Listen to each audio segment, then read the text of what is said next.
నర్సంపేటలో ఇంతేనా సౌండ్? జై తెలంగాణ. అన్ని పిడికిలు లేవాలి ఒక్కసారి జై తెలంగాణ.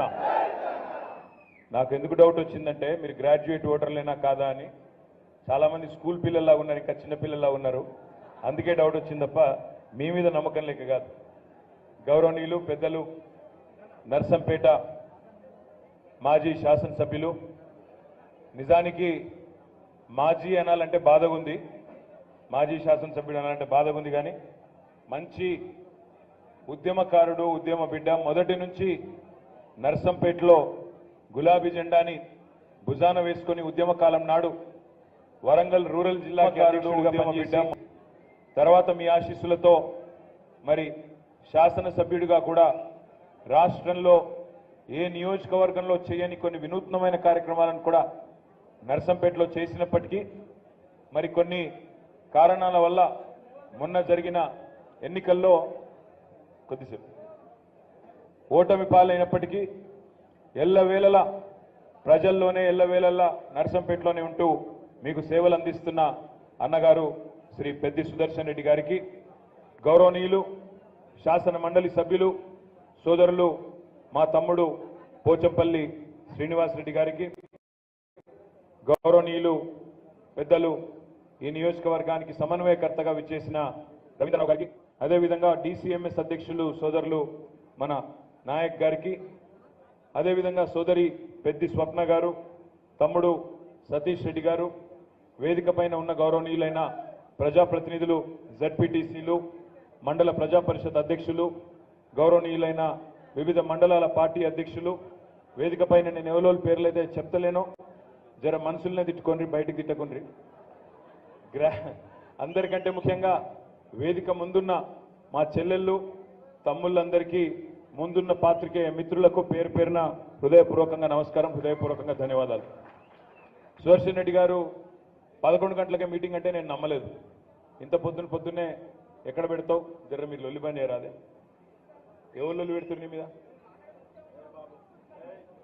సరే దానికి లొల్లి ఎందుకు? మరి పొద్దున్నే మీటింగ్ పెడతా అంటే నేను నమ్మలేదు.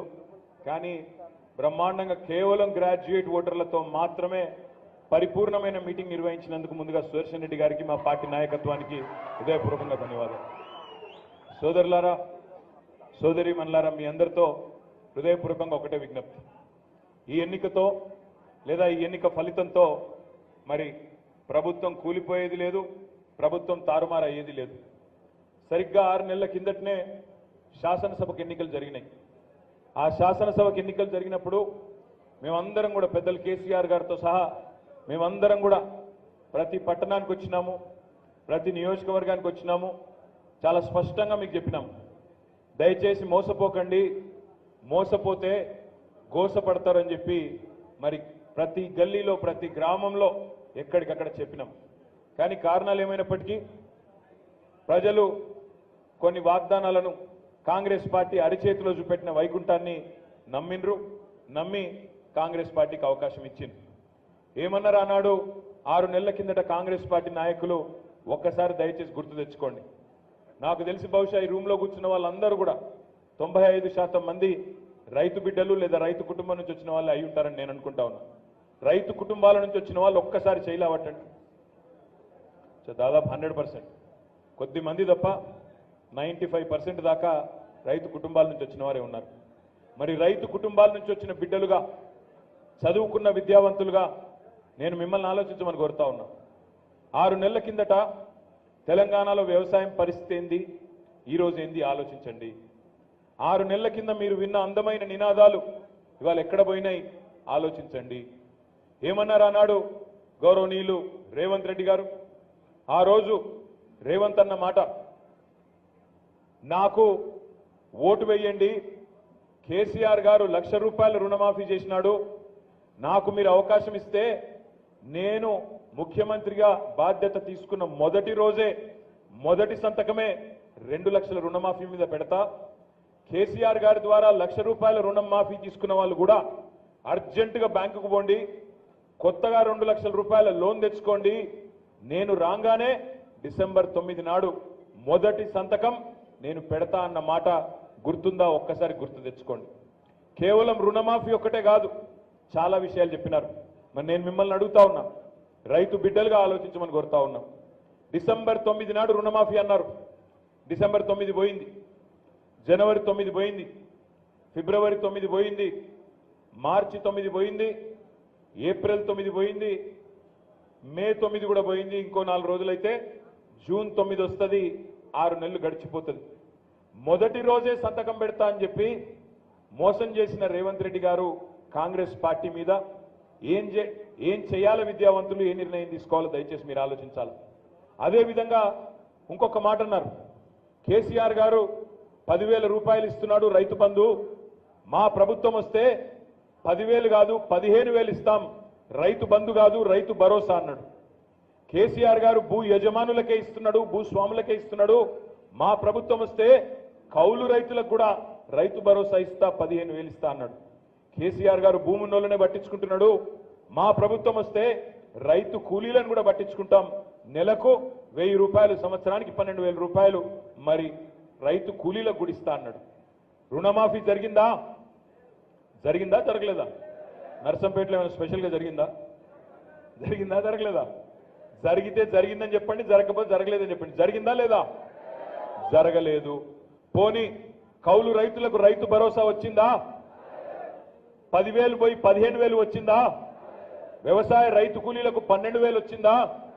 ఇవన్నీ 100 రోజుల్లో చేస్తానన్న మాట నెరవేరిందా? నెరవేరలేదు. ఒక్కసారి ఎవరి చేతిలోనన్నా మోసపోతే, మొదటిసారి మోసపోతే మోసం చేసినోడిది తప్పైతుంది. మొదటిసారి మోసం జరిగితే మోసం చేసిన వాడిది తప్పు. కానీ రెండవసారి కూడా మళ్ళీ వాడి చేతిలోనే మోసపోతే ఈసారి మాత్రం తప్పు మోసగించబడ్డ వాడిదైతుంది, మనదైతుంది. ఆలోచించండి. అసెంబ్లీ ఎన్నికలకు ముందేమో అరిచేతిలో వైకుంఠం, మంచి బ్రహ్మాండమైన ఈస్ట్మన్ కలర్ రంగుల సినిమా చూపెట్టిండ్రు, ఇది చేస్తాం అది చేస్తాం పొడి చేస్తామని. ఇవాళ పరిస్థితి ఏంది తెలంగాణలో? కేసీఆర్ ఉన్నప్పుడు కరెంట్ ఎట్లుండే, ఇవాళ ఈ ఎండాకాలం ఎట్లుందో ఒక్కసారి గుండె మీద చేసుకుని ఆలోచించమని చెప్పి నేను కోరుతా ఉన్నా. కేసీఆర్ ఉన్నప్పుడే కరెంటు బాగుండే అనేటోళ్ళు ఒక్కసారి చేయి లావట్టండి. నా కోసం లావటకండి, మొహమాటానికి లావటకండి. నిజంగా కూడా మీకు నిజంగా సిన్సియర్గా అనిపిస్తేనే లావట్టండి తప్ప లేకపోతే వద్దు. నా విజ్ఞప్తి ఏమంటే, మీ కళ్ళ ముందే మార్పు మార్పు అన్నారు, నర్సంపేటలో మార్పు తెచ్చుకున్నారు.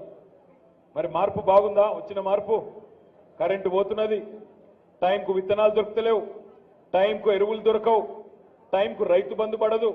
కేసీఆర్ ఉన్నప్పుడేమో నాట్లేసేటప్పుడు పడుతుండే రైతు బంధు. కేసీఆర్ ఉన్నప్పుడు నాట్లేసేటప్పుడు రైతు బంధు పడుతుండే. రేవంత్ రెడ్డి గారు వచ్చినాక ఓట్లేసేటప్పుడు రైతు బంధు వేస్తున్నాడు. గది మార్పు, గది తేడా. డిసెంబర్లో వేయాల్సిన రైతు బంధు ఇవాళ మేలో పడుతున్నది అంటే వాళ్ళు చెప్పిన మహా మార్పు, వాళ్ళు చెప్పిన గొప్ప మార్కు, వాళ్ళు తీసుకొచ్చిన గొప్ప మార్కు ఇది. ఇవాళ పొద్దున్నే పేపర్ తీసి చూస్తే ఈనాడు పేపర్లో నిజంగా భయంకరమైన వార్త. మీ అందరికీ నర్సంపేటలోని పేదలకు పెద్ద దిక్కుగా ఉన్నది దశాబ్దాల కాలంగా ఎంజీఎం ఆసుపత్రి. నిన్న ఎంజీఎం ఆసుపత్రిలో 1 కాదు 2 కాదు 5 గంటల పాటు సాయంత్రం 4:30 నుంచి రాత్రి 9:30 గంటల దాకా కరెంటు లేదు. కరెంటు లేదు అంటే మన ఇళ్లలో పోతేనేమో ఫ్యాన్ బంద్ అవుతుంది, బుగ్గ బంద్ అవుతుంది. కానీ ఎంజీఎం హాస్పిటల్లో 5 గంటలు కరెంటు పోతే ఒక్క జనరేటర్ కూడా పనిచేయకపోతే అక్కడ ఇంక్యుబేటర్లో ఉండే చిన్నపిల్లల పరిస్థితి ఏంది, నవజాత శిశువుల పరిస్థితి ఏంది, ఐసీయూలో వెంటిలేటర్ మీద ఉన్న పేషెంట్ల పరిస్థితి ఏంది? ఇదేనా మార్పు? ఇదేనా మనం ఏరి కోరి తెచ్చుకున్న మార్పు? దయచేసి ఆలోచించండి. మీ అందరితో మనస్ఫూర్తిగా కోరేది, ఒక్క రైతులను మాత్రమే మోసం చేయలేదు. ఇక్కడికి వచ్చిన మా గ్రాడ్యుయేట్ చెల్లెలను, మా గ్రాడ్యుయేట్ తమ్ములను అడుగుతా ఉన్నాం. మీకు మా మీద నెత్తి నిండా కోపం నింపి పెట్టిండ్రు ఎలక్షన్ నాటికి. ఏమని? వీళ్ళు ఉద్యోగాలు ఇవ్వలేదు, వీళ్ళు ఉద్యోగ నియామకాలు చేయలేదు, పేపర్ లీకులు జరిగినాయి అని చెప్పి ఇష్టం వచ్చిన ప్రచారం చేసినారు. ఒక్క మాట దయచేసి, నేను చెప్పేది వాస్తవమా కాదా మీరు ఇంటికి పోయినాక మీ మిత్రులతో చర్చించండి, గూగుల్లో చూడండి, యూట్యూబ్లో చూడండి. నేను చెప్పింది వాస్తవం అయితేనే మాకు ఓటేయండి. నేను మీకు ఏం చెప్తా ఉన్నా అంటే, గత 10 ఏళ్లలో 2014 నుంచి 2024 వరకు భారతదేశంలో నిజానికి అత్యధికంగా ప్రభుత్వ ఉద్యోగాలు నియామకాలు చేసింది కేసీఆర్ గారి ప్రభుత్వం. 1 కాదు 2 కాదు 2 లక్షల ఉద్యోగాలు భర్తీ చేసింది కేసీఆర్ గారి ప్రభుత్వం. కానీ ప్రచారం ఏం జరిగింది? 2 ఉద్యోగాలు కూడా ఇయ్యలే, 3 ఉద్యోగాలు కూడా ఇయ్యలే. ఆయన ఇంట్లో మాత్రం 4 ఉద్యోగాలు ఇచ్చుకున్నాడు. ఈ ప్రచారంలో యూట్యూబ్ చూసి మనం ఫేస్బుక్లు చూసి అదే ప్రచారంలో కొట్టుకొని పోయినాం. నేను ఎలక్షన్లప్పుడు అడిగినా, రాహుల్ గాంధీ గారిని అడిగినా, బీజేపీ నాయకత్వాన్ని అడిగినా, 10 ఏళ్లలో తెలంగాణ కంటే ఎక్కువ ప్రభుత్వ ఉద్యోగాలు ఇచ్చిన రాష్ట్రం భారతదేశంలో ఏదన్నా ఉంటే దమ్ముంటే చూపెట్టండి, నేను పోటీ నుంచి తప్పుకుంటాను. ఆ రోజు చెప్పినా, ఈ రోజు కూడా చెప్తా ఉన్నా, 10 ఏళ్లలో తెలంగాణ కంటే ఒక్క ఉద్యోగం ఎక్కువ ఇచ్చిన ఒక్క రాష్ట్రం ఉంటే రేపు ఈ టైం కల్లా నా ఎమ్మెల్యే పదవికి రాజీనామా చేసి నర్సంపేటలోనే పెట్టిపోతా అని చెప్పి కూడా నేను విజ్ఞప్తి చేస్తా ఉన్నా. వాస్తవం ఏంది? పెద్దలు చెప్తారు, నిజం కడప దాటే లోపల అబద్ధం ఊరంతా తిరిగి వస్తుంది అంటారు. ఏం జరిగింది నర్సంపేటలో కానీ తెలంగాణలో కానీ? వాస్తవాలు ఒకలాగుంటే మేము చెప్పుకోవడంలో మేము ఫెయిల్ అయినాం. మీ తప్పు కాదు, మా తప్పే. చెప్పుకోవడంలో మేము ఫెయిల్ అయినాం. మొత్తం తెలంగాణలోనే అత్యద్భుతమైన సూపర్ స్పెషాలిటీ హాస్పిటల్ 24 అంతస్తుల్లో ఎంజీఎం హాస్పిటల్ కొత్తగా వరంగల్లో కట్టి కూడా దాని గురించి చెప్పుకోలేకపోయినాం. మీ పెద్ది సుదర్శన్ రెడ్డి గారు ఆయన చొరవతో వరంగల్ జిల్లాకు వచ్చిన మెడికల్ కాలేజీలు నర్సంపేటలో పెట్టి ఇక్కడ మెడికల్ కాలేజ్ తెచ్చి కూడా చెప్పుకోవడంలో ఫెయిల్ అయినాం. నర్సింగ్ కాలేజ్ తెచ్చి చెప్పుకోలేకపోయినాం, మెడికల్ కాలేజ్ తెచ్చి చెప్పుకోలేక ఫెయిల్ అయినాం.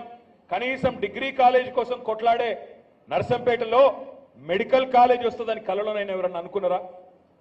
కలలో అనుకోనిది చేసి కూడా ఓడిపోవడం అంటే మరి ఇది ఎక్కడ దౌర్భాగ్యం నాకు అర్థం కాదు. కేవలం మేము చెప్పుకోలేకపోవడమే, మిమ్మల్ని కన్విన్స్ చేసుకోలేకపోయినాం, చెప్పుకోలేకపోయినాం. ప్రభుత్వ ఉద్యోగులు భారతదేశంలోనే కేంద్ర ప్రభుత్వం కంటే ఎక్కువ జీతాలు తీసుకునే ఉద్యోగులు ఎక్కడున్నారో తెలుసా? మన తెలంగాణలో. కేసీఆర్ వచ్చిన తర్వాత 73% జీతాలు పెంచిండు ప్రభుత్వ ఉద్యోగులు.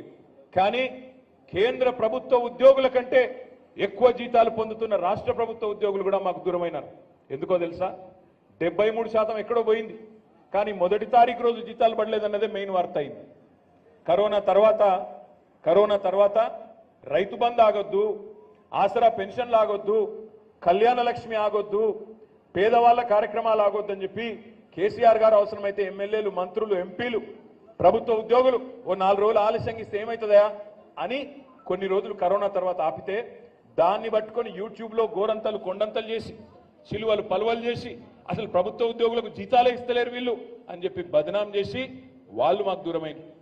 ఒకవైపు ఉద్యోగాలు ఇచ్చి మీకు అది చెప్పుకోలేక మీకు దూరమైన చిన్న చిన్న విషయాల్లోనే గ్యాప్ వచ్చింది. ఆ గ్యాప్ వల్లనే 1.8% తేడాతో మొన్న ఓటమి పాలైనాం. మరి ఈరోజు అందుకే ప్రతిపక్షంలో ఉన్నాం. నేను మిమ్మల్ని అడిగేది ఒకటే, ఆలోచించమని కోరేది ఒకటే. ఈ ప్రభుత్వం అలవిగాని హామీలు 1, 2 కాదు, 6 గ్యారంటీలు అన్నారు. 13 హామీలు 6 గ్యారంటీల్లో అవన్నీ 100 రోజుల్లో అమలు చేస్తా అన్నారు. ఎన్నెన్నో మాటలు చెప్పినారు.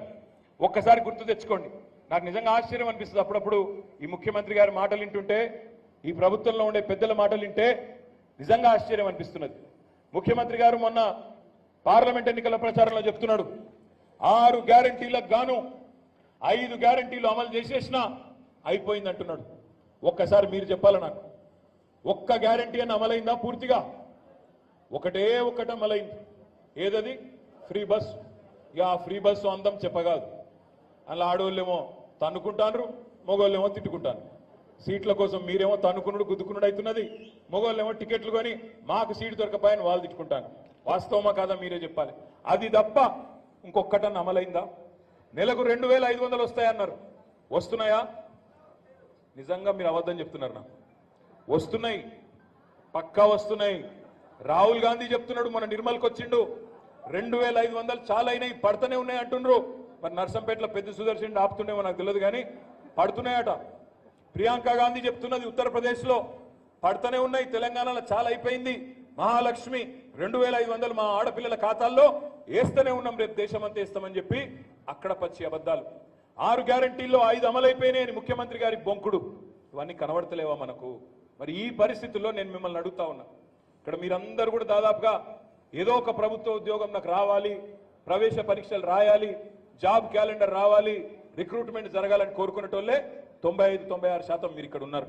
నేను మిమ్మల్ని అడుగుతా ఉన్నా, ఒక ప్రభుత్వ ఉద్యోగం ఇవ్వాలి అంటే నోటిఫికేషన్ ఇవ్వాలి, రిటర్న్ టెస్ట్ పెట్టాలి, అవసరమైతే ఇంటర్వ్యూ పెట్టాలి. ఆ ఇంటర్వ్యూలో పాస్ అయితే అప్పుడు అపాయింట్మెంట్ లెటర్ ఇస్తారు. మరి రేవంత్ రెడ్డి గారి ప్రభుత్వం వచ్చినాక ఎన్ని నోటిఫికేషన్లు ఇచ్చిండు? గాడిద గుడ్డిచ్చిండు, ఏమి ఇయ్యలేదు ఇంతవరకు. జాబ్ క్యాలెండర్ అన్నాడు, సంవత్సరానికి 2 లక్షల ఉద్యోగాలు అన్నాడు, ఇప్పటి వరకు ఒక్క నోటిఫికేషన్ కూడా ఇయ్యలేదు కానీ నోటిఫికేషన్ ఇయ్యలేదు కానీ రేవంత్ రెడ్డి చెప్తున్నాడు 30,000 ఉద్యోగాలు ఇచ్చేసినా అని చెప్తున్నాడు. ఇది ఎట్లా సాధ్యమవుతుంది? పెళ్లి చేసుకోలేదు, సంసారం చేయలేదు, కానీ పిల్లలు మాత్రం పుట్టినరట. నోటిఫికేషన్ ఇయ్యలేదు, రాత పరీక్ష పెట్టలేదు, కానీ 30,000 ఉద్యోగాలు ఇచ్చినా రేవంత్ రెడ్డి చెప్తున్నాడు. మరి గ్రాడ్యుయేట్ ఓటర్లుగా మనం నమ్ముదామా? నమ్మి మళ్ళీ తిరిగి మోసపోయి వాళ్ళకే ఓటేద్దామా? ఆలోచించండి. సంవత్సరంలో 2 లక్షల ఉద్యోగాలు అన్నాడు. మొదటి సంవత్సరంలో 2 లక్షల ఉద్యోగాలు అన్నాడు. మొదటి కేబినెట్ లో మెగా డిఎస్సి 50,000 ఉద్యోగాలతో మెగా డిఎస్సి అన్నాడు. అయ్యిందా? మెగా డిఎస్సి పడ్డదా? 2 లక్షల ఉద్యోగాలకు నోటిఫికేషన్ వచ్చిందా? కానీ 30,000 ఉద్యోగాలు ఇచ్చేసిన అంటుండు. మరి ఎక్కడి నుంచి ఎట్లా జరిగింది చమత్కారం?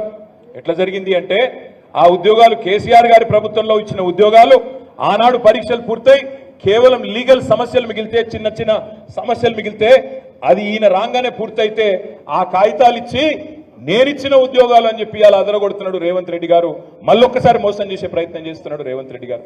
మరి విజ్ఞులు, విద్యావంతులు, విచక్షణ కలిగిన వాళ్ళు, ప్రభుత్వాన్ని ప్రశ్నించాల్సిన వాళ్ళు విద్యావంతులు, సమాజానికి దిక్సూచిగా ఉండేది మీరు, సమాజానికి దిశానిర్దేశం చేసేది మీరు, తెలియని వాళ్లకు తెలియజెప్పేది మీరు. మరి మీరు కూడా మోసపోతారా లేక మేలుకొని ప్రభుత్వాన్ని ప్రశ్నించేటోళ్ళకు అవకాశం ఇస్తారా? ఆలోచించండి.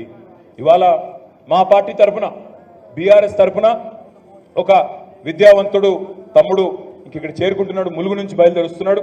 రాకేష్ రెడ్డి గారికి కేసీఆర్ గారు అవకాశం ఇచ్చినారు. ఎవరు ఈ రాకేష్ రెడ్డి? ఈ రాకేష్ రెడ్డి ఎవరు అంటే మీలాగనే ఒక సామాన్య రైతు కుటుంబంలో పుట్టిన బిడ్డ. పక్కనే ఉండే వర్ధనపేట నియోజకవర్గంలో వంగాపహాడ్ అనే ఒక ఊరు, అక్కడ ఒక రైతు కుటుంబంలో పుట్టిండు. చదువుకున్నాడు, బాగా చదువుకొని ఇంటర్మీడియట్లో స్టేట్ ర్యాంక్ కూడా సంపాదించిండు. బ్రహ్మాండమైన స్టేట్ ర్యాంక్ వస్తే దాంతో బిట్స్ పిలానీలో సీట్ వచ్చింది. అక్కడ కూడా చక్కగా ఇంజనీరింగ్ చదువుకున్నాడు, మాస్టర్స్ కూడా అక్కడనే చదువుకున్నాడు, గోల్డ్ మెడల్ కూడా సంపాదించిండు. అక్కడి నుంచి అమెరికా పోయిండు, గోల్డ్ మెడలిస్ట్ కాబట్టి ఉద్యోగ అవకాశాలు వచ్చినాయి. అమెరికాలో సిటీ బ్యాంక్లో, ఫేస్బుక్లో, జేపీ మార్గన్ చేజ్లో, మంచి మంచి కంపెనీల్లో 7 ఏళ్ళు ఉద్యోగాలు చేసిండు. అక్కడి నుంచి 2012-13 సంవత్సరంలో తెలంగాణ రాష్ట్ర ఏర్పాటు జరుగుతున్న తరుణంలో నేను కూడా నా పుట్టిన గడ్డ కోసం నేనేదన్నా చేస్తా అనే ఆలోచనతో లక్షలు సంపాదించుకుంటూ అక్కడే నిక్షేపంలాగా ఉండే అవకాశం ఉండగా కూడా దాన్ని వదులుకొని ఇవాళ తెలంగాణకు వచ్చిండు. వచ్చిన తర్వాత 10-12 ఏళ్ల నుంచి ప్రజల మధ్యనే ఉన్నాడు, కలిసి పనిచేస్తూ ఉన్నాడు. ఇప్పుడు కేసీఆర్ గారు అవకాశం ఇస్తే మీ దయ ఉంటే రేపు గ్రాడ్యుయేట్ ఎమ్మెల్సీగా మీ తరఫున గలం విప్పుతాడు.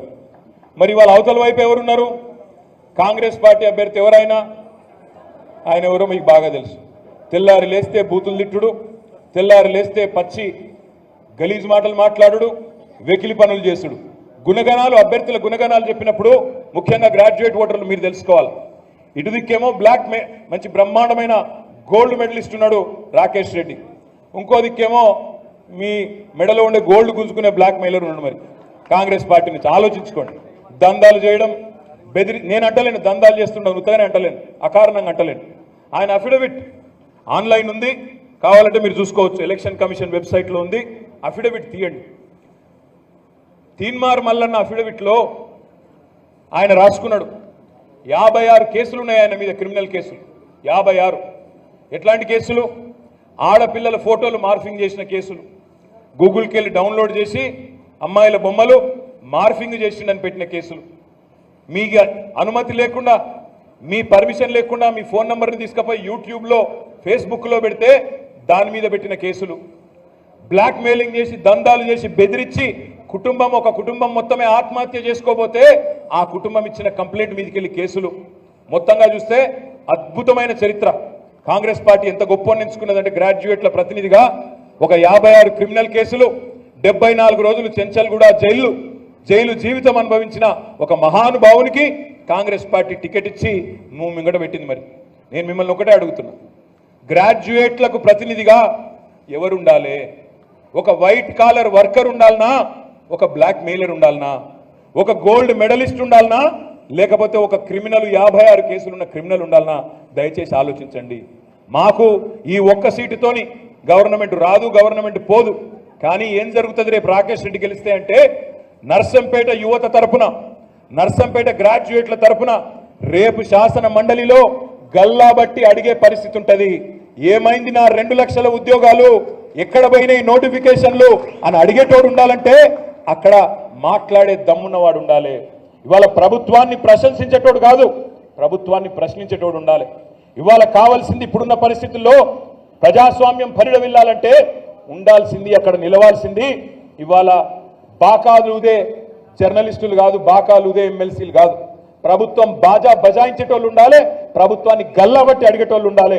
ఏమైంది మా నిరుద్యోగ భృతి, 4000 ఇస్తా అన్నావు, ఏమైందని అడగాలి. 2 లక్షల ఉద్యోగాలు ఎక్కడ పోయినాయని అడగాలి, ఎక్కడ పోయినాయి జాబ్ క్యాలెండర్ అని అడగాల. ప్రభుత్వాన్ని నిలదీసే వాయిస్ కావాలి తప్ప, ఇప్పుడు ధిక్కార స్వరం కావాలి తప్ప అధికార స్వరం కాదు. దయచేసి నేను మిమ్మల్ని కోరేది ఒకటే, ఈ ఎన్నికల్లో మీరు రైతు బిడ్డలుగా, విద్యావంతులుగా మీరు గనక ఆలోచించి జరిగిన మోసాన్ని గ్రహించి మీరు నిర్ణయం తీసుకోకపోతే మళ్ళీ మోసపోతాం. మాకు ఈ ఎమ్మెల్సీతో మాకేం ప్రభుత్వం రాదు, మాకేం నష్టం లేదు, ఓడిపోయినా మాకేం నష్టం లేదు. కానీ నష్టపోయేది మీరు. ఎందుకంటే ప్రభుత్వం రేపు ఏమనుకుంటుంది, కాంగ్రెస్ పార్టీ మేము నోటిఫికేషన్ లేకపోయినా గ్రాడ్యుయేట్లు మాకే ఓటేసిండ్రు, మేము 4000 రూపాయలు ఇయ్యమని చెప్పినా గ్రాడ్యుయేట్లు మాకే ఓటేసిండ్రు, మేము జాబ్ క్యాలెండర్ ఇస్తామని చెప్పి మాట తప్పినా గ్రాడ్యుయేట్లు మాకే ఓటేసిండ్రు, మేము మెగా డిఎస్సి అన్నాం మాట తప్పినాం అయినా గ్రాడ్యుయేట్లు మాకే ఓటేసిండ్రంటే మమ్మల్నే నమ్ముతున్నారు అనే పరిస్థితి వస్తుంది. మీకు ఇంకొక మాట కూడా నేను గుర్తు చేస్తా ఉన్నా. కాంగ్రెస్ పార్టీ మేనిఫెస్టోలో పెట్టిండ్రు, ఏమని పెట్టిండ్రు, ఒక్క పరీక్షకు కూడా ప్రవేశ రుసుము ఉండదు, ఎంట్రన్స్ ఫీజు ఉండదు అని పెట్టిండ్రు. టెట్ పరీక్ష రాసిన వాళ్ళు ఉన్నారా? ఎవరన్నా ఉన్నారు? టెట్ కేసీఆర్ ఉన్నప్పుడు, కేసీఆర్ ప్రభుత్వం ఉన్నప్పుడు ఫీజు 400 ఉండే, ఇప్పుడు ఎంత అయింది? 2000 అయింది. 1000 రూపాయలు కాస్తా మీకు ఏమైనా డిస్కౌంట్ ఇచ్చిండేమో రేవంత్ రెడ్డి గారిని, 2000 అయింది. 2000 రూపాయలు అయింది. ప్రవేశ రుసుము ఉండదు అని చెప్పిన వాళ్ళు, కేసీఆర్ 400 పెడితే తిట్టినోళ్ళు ఇలా 2000 చేస్తే కూడా మళ్ళీ వాళ్ళకే గుద్దితే, మళ్ళీ వాళ్ళనే నెత్తిన పెట్టుకుంటే రేపు దాన్ని 20,000 చేయడా ఆలోచించండి. నేను మిమ్మల్ని మనస్ఫూర్తి కోరేది ఒకటే, 10 ఏళ్లలో తెలంగాణ సాధించిన ప్రగతి ఏం జరిగింది అంటే చెప్పడానికి చాలా ఉంది. కొత్త జిల్లాలు అయినాయి, మెడికల్ కాలేజీలు 3 ఉండే తెలంగాణలో 33 అయినాయి, అందులో ఒకటి నర్సంపేటకు కూడా వచ్చింది. బ్రహ్మాండంగా కొత్త మండలాలు, కొత్త రెవెన్యూ డివిజన్లు, గ్రామ పంచాయతీలు అయినాయి, తాండాలు, 2 లక్షల ఉద్యోగాలు నిరుద్యోగులకు ఇచ్చుకున్నాం, ప్రభుత్వ ఉద్యోగులకు అత్యధికంగా జీతాలు ఇచ్చుకున్నాం. చెప్పుకుంటూ పోతే చాలా చేసుకున్నాం. వ్యవసాయ విస్తరణ జరిగింది, ఐటీ ఎగుమతులు పెరిగినాయి, పర్యావరణ హితంగా పరిశ్రమలు వచ్చినాయి. 10 ఏళ్లలో కడుపులో చల్లగదలకుండా రైతు బంధు వచ్చింది. కానీ ఇవన్నీ జరిగినాక కూడా ఏమైంది, ప్రజలకు ఒక ఆలోచన వచ్చింది. 2 సార్లు వీళ్ళకి అవకాశం ఇచ్చినాం కదా, ఒకసారి వాళ్ళకి ఇస్తే ఏమవుతుంది? కేసీఆర్ ఇచ్చే 10,000 ఉంటాయి కదా, ఆయన 15,000 అంటుండు కదా, కేసీఆర్ 2,000 ఇస్తుండు కదా, ఆయన 4,000 ఇస్తా అంటుండు కదా. మరి కేసీఆర్ ఏమో ముసలోనికే ఇయ్యబట్టే ఆయన ముసలోనికి ముసలవ్వకి ఇద్దరికి ఇస్తా అంటుండు కదా, మంచిదే కదా. ఆడపిల్లలకు కోడలమ్మ ఉంటే నెలకు 2,500 ఇస్తా అంటుండు కదా, ఇస్తాడేమో చూద్దాం అని చెప్పిండ్రు. మార్పు కోరుకున్నారు, ఓటేసిండ్రు. ఓటేసినాక ఇవాళ 6 నెలల లోపలనే అన్నం ఉడికిందా లేదా తెలుసుకున్నందుకు కుండ లోపల చేయి పెట్టవలసిన అవసరం అయితే లేదు కదా, ఒక్క మెతుకు ముట్టుకుంటే తెలిసిపోతుంది. ఈ ప్రభుత్వ మార్కేంది, ఈ ప్రభుత్వ తీరేంది మీకు ఒకటే ఒక్క ఉదాహరణతో చెప్పేయచ్చు. మీరందరూ రైతు బిడ్డలు. ఎన్నికలకు ముందు ఏమన్నాడు రేవంత్ రెడ్డి? కింటాలకు 500 బోనస్ ఇస్తా అన్నాడు. అన్నాడా? కింటాలకు 500 బోనస్ అన్నాడు. నిన్న సావు కబురు చల్లగా చెప్పిండు. ఏమని చెప్పిండు? సన్నవడ్లు వండిస్తేనే బోనస్. మీ నర్సంపేటలో ఏం వడ్లు వండిస్తారు? నర్సంపేటలో మొత్తం సన్నాలు వండిస్తారు. ఐడా 5% సన్నవడ్లు, 95% దొడ్డు బియ్యమే. మరి ఇదే మాట ఎలక్షన్ ముందు చెప్పాలి కదా, గింత మోసం ఉంటుందా? అప్పుడేమో అన్ని వడ్లు, ఇప్పుడేమో కొన్ని వడ్లు.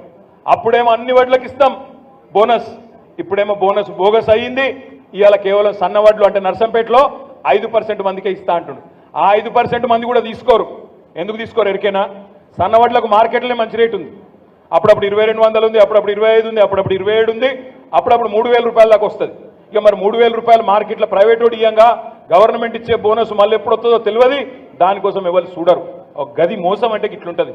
ఎంత అందమైన రంగేష్, ఎంత అందమైన కలరింగ్ ఇచ్చి ఎలక్షన్లకు ముందేమో బిల్డప్ ఇచ్చి ఓటేయించుకున్నారు. ఓడ మీద ఉన్నప్పుడు ఓడమల్లన్న, ఒడ్డుకెక్కినాక బోడమల్లన్న. అందుకే నేను మీకు విజ్ఞప్తి చేసేది ఈ గ్రాడ్యుయేట్ ఎమ్మెల్సీ ఓటుతో ప్రభుత్వాన్ని ప్రశ్నించే ఒక గళాన్ని మీరు శాసన మండలికి పంపించవచ్చు. ప్రభుత్వాన్ని గల్లాబట్టి అడిగే దమ్మున్న రాకేష్ రెడ్డిని మీరు శాసన మండలికి పంపించవచ్చు. మీ తరపున ప్రశ్నించవచ్చు, మీ తరపున నిలదీయొచ్చు. మీ నర్సంపేట యువత తరపున బ్రహ్మాండంగా రేపక్కడ నిగ్గదీసి అడిగే అవకాశం ఉన్నది. రాకేష్ రెడ్డి గారు దాదాపు ఇంకా ములుగులో ఇప్పుడే బయలుదేరిందంట, ఇంకో 20-25 నిమిషాలు పడుతుందంటా ఉన్నారు. నేను మీ అందరితో ప్రార్థించేది ఒకటే, ఎందుకంటే తమ్ముడు పాప 34 నియోజకవర్గాలు తిరగాలి, 3 ఉమ్మడి జిల్లాలు, ఇవన్నీ తిరగాలంటే నిజంగా కూడా ఉన్న పరిమితమైన సమయంలో కొంత కష్టం. అందుకే వారి తరపున నేను, పెద్ది సుదర్శన్ రెడ్డి గారు, మా తమ్ముడు శ్రీనివాస్ రెడ్డి గారు, ఇంకా వేదిక మీద ఉన్న పెద్దలందరం మిమ్మల్ని కోరుకునేది ఒకటే, ఈ ఎన్నికల్లో గుర్తులు ఉండవు, సింబల్స్ ఉండవు. మొదటిసారి ఓటేస్తున్న వాళ్ళు ఎంతమంది ఉన్నారు ఇక్కడ? మొదటిసారి ఎన్రోల్ అయిన వాళ్ళు, మీకు మొదటిసారి వేసే వాళ్ళకు ఒక విజ్ఞప్తి, రెండోసారి మూడోసారి వేస్తున్న వాళ్ళకేమో అవగాహన ఉంది, మొదటిసారి వేసేటోళ్ళకి ఒక విజ్ఞప్తి. ఈ ఎన్నికల్లో గుర్తులుండవు, ఇలా కారు గుర్తుండదు, ఏ గుర్తుండదు, పేర్లు ఉంటాయి. మరి రాకేష్ రెడ్డి గారి పేరు 3వ నెంబర్లో ఉంది, ఏనుగుల రాకేష్ రెడ్డి అనే పేరు 3rd రోలో ఉంది. దాని పక్కన ఫోటో ఉంటుంది, ఫోటో పక్కన బాక్స్ ఉంటుంది. ఆ బాక్స్లో దయచేసి మీరు వేరే ఏం రాయకండి. మీరు అందులో టిక్కు పెడితే చెల్లదు, ఇంటూ మార్కు పెడితే చెల్లదు. మీరు చేయవలసింది వెంకటేశ్వర స్వామి నిలువునామం ఉంటుంది కదా, ఇట్లా నిలువు గీత, ఆ నిలువు గీత ఒక్కసారి ఒకటి అనేటోళ్ళు ఒక్కసారి చేయలేబట్టండి అందరు దయచేసి. ఒకటి అనే ఈ ఒక్క గీత మాత్రమే గీయండి. మళ్ళీ దానికి కొమ్ములు కింద పీటలు వేయకండి, వేస్తే అది కూడా చెడిపోతుంది. ఒక్క నిలువు గీత మీరు గీసి తప్పకుండా మీ తరపున ప్రశ్నించే గొంతుకి, మీ తరపున కొట్లాడేటోళ్లకు అవకాశం ఇవ్వండి. మీ ఓటుతో తప్పకుండా చైతన్యం రగులుకుంటుంది. నర్సంపేట అంటేనే చైతన్యాలకు, విప్లవాలకు గడ్డ. మరి ఈ గడ్డ బిడ్డలందరూ, ముఖ్యంగా రైతు బిడ్డలందరూ ప్రభుత్వాన్ని ప్రశ్నించే గొంతుకు అవకాశం ఇవ్వాలని మనస్ఫూర్తిగా కోరుకుంటూ 27 తారీఖు నాడు మీ మొదటి ప్రాధాన్యత ఓటు దయచేసి రాకేష్ రెడ్డి గారి కేసు గెలిపించాలని కోరుతూ జై తెలంగాణ. ఒక్కసారి అన్ని పిడికిలు లేవాలి దయచేసి, అప్పటిదాకా నేను ఓన్ ఇడికెళ్ళి ఆకాశం. జై తెలంగాణ.